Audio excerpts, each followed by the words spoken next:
जिले के डबरा तहसील के ग्वालियर झांसी हाईवे पर बजरंग दल और विश्व हिंदू परिषद के कार्यकर्ताओं ने रविवार दोपहर चक्का जाम कर दिया। यह चक्का जाम करीब 1-1.5 घंटे तक चलता रहा, जिसके कारण दोनों ओर वाहनों की लंबी कतारें लग गई थीं। बाद में पुलिस ने हल्का बल प्रयोग कर बजरंग दल और विश्व हिंदू परिषद के कार्यकर्ताओं को वहां से हटाया और उन्हें पुलिस थाने भेज दिया, जहां 50 से ज्यादा बजरंग दल के कार्यकर्ताओं ने अपनी गिरफ्तारियां दीं।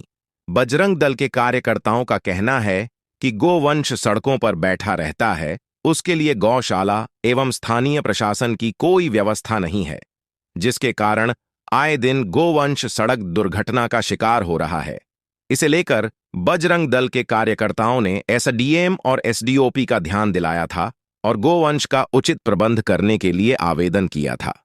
इसी को लेकर एक बैठक भी आयोजित की गई थी, लेकिन बैठक में चुनाव का हवाला देकर स्थानीय प्रशासन गोवंश के लिए नई गौशाला शुरू करने से हाथ खड़े कर दिए। इसी को लेकर विश्व हिंदू परिषद और बजरंग दल के कार्यकर्ताओं की अन्य लोगों से बहस हो गई। इसके बाद उन्होंने अर्रू तिराहे पर चक्का जाम कर दिया। चक्का जाम की खबर मिलते ही पुलिस और प्रशासन के अधिकारी वहां पहुंचे।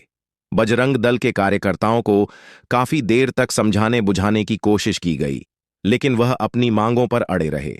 इसके बाद पुलिस ने बजरंग दल के कार्यकर्ताओं को बलपूर्वक हटाना शुरू कर दिया।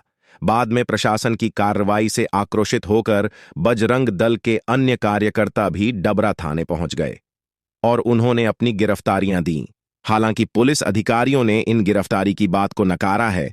उनका कहना है कि बजरंग दल के कार्यकर्ता गोवंश को लेकर तत्काल निर्णय चाह रहे थे, जबकि ऐसा होना संभव नहीं है, क्योंकि इसमें गौशाला प्रबंधकों, प्रशासन, नगर पालिका, परिषद और अन्य लोगों का सहयोग लेकर ही उनका व्यवस्थापन किया जा सकता है। बजरंग दल के कार्यकर्ताओं एसडीएम को हटाने की भी मांग की है। उनका कहना है कि एसडीएम गौ तस्करों को बढ़ावा दे रहे हैं और हिंदू संगठनों की बात नहीं सुन रहे हैं। इसके लिए ये है कि प्रशासन मस्त है और बजरंग दल के कार्यकर्ता और गौसेवक त्रस्त हैं। क्या है कि यहाँ पे तानाशाही इस प्रकार से चरम पे है कि एसडीएम अपने आप में ही जो करना चाहता है वो कर रहे हैं। गौ तस्करी के लिए वो जंगलों में गाय छोड़ रहे हैं, हर प्रकार की अपनी मनमानी कर रहे हैं। तो उसके लिए बजरंग दल के कार्यकर्ताओं ने, गौ सेवकों ने और उन्होंने कार्रवाई के लिए इतना बड़ा कदम उठाया है, तो हम गौ माता के लिए न्याय दिलाकर ही रहेंगे। अच्छा, क्या जो जाम था उसे तुड़वाया और हम लोगों ने सहयोग किया, वही कोई अव्यवस्था चल रही थी। पर कुल मिला के आज जो कारण बने, कल 5 बजे एक मीटिंग हुई, उसमें कोई सुनवाई नहीं हुई है ना। गौ माता, गौ के जो दुर्दशा हो रही है, 5-5-6 गौएं मारी जा रही हैं, लोग दुर्घटना का शिकार हो रहे हैं। शासन प्रशासन ध्यान तो दे नहीं रहा। दूसरा, जो गौ भक्त काम कर रहे हैं उन पर कार्रवाई करके और उनको उत्तेजित करने का प्रयास कर रहा है। तो ऐसा लग रहा है कि वास्तविकता में ये शासन प्रशासन नहीं, बल्कि एक तानाशाही हिटलर नीति के तहत कार्य कर रहे हैं। बजरंग दल, विश्व हिंदू परिषद और गौसेवक इस बात को सहन नहीं करेंगे। जो हाईवे पे गायों के समूह है, जो हाईवे पे बैठी रहती है, तो अक्सर ये चीज़ देखने में आ रही थी कि रात के समय जो गायें हैं उन पे हाईवे पर उनकी दुर्घटना में कभी कभी मृत्यु हो जाती है। इसी मांग को लेकर जो गौसेवक हैं और बजरंग दल के कुछ सदस्य हैं, कार्यकर्ता हैं, उनके द्वारा गायों के समुचित प्रबंधन के लिए और उनकी उचित देखभाल करने के लिए, उनकी एक प्रॉपर उनकी व्यवस्था करने के लिए कुछ मांगें की गई थी। और उनका ऐसा कहना है कि मांगों की सुनवाई न होने की वजह से उन्होंने हाईवे पर गए और हाईवे का उन्होंने घेराव किया था।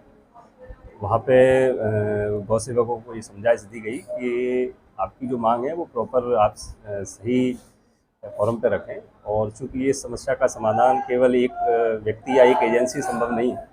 NHAI है, इसमें नगर पालिका है, जनपद पंचायतें हैं, गौशालाएँ हैं और जो समितियां हैं वो हैं, प्रशासन है, पुलिस है, सभी समितियां, सभी शासन के प्रशासन के सभी विभाग बैठ के डबरा स्तर पर इसका समाधान निकालेंगे। इसी सिलसिले में ये हुई थी। तो उस परिप्रेक्ष्य में जब वहाँ हाईवे पर ही उन्होंने सुनवाई के लिए कहा तो वो नहीं माने, तो उनको थाने लाया गया है और उनको समझाइश यहाँ दी जा रही है। इसके बाद जो भी आगामी कार्रवाई होगी वो की जाएगी।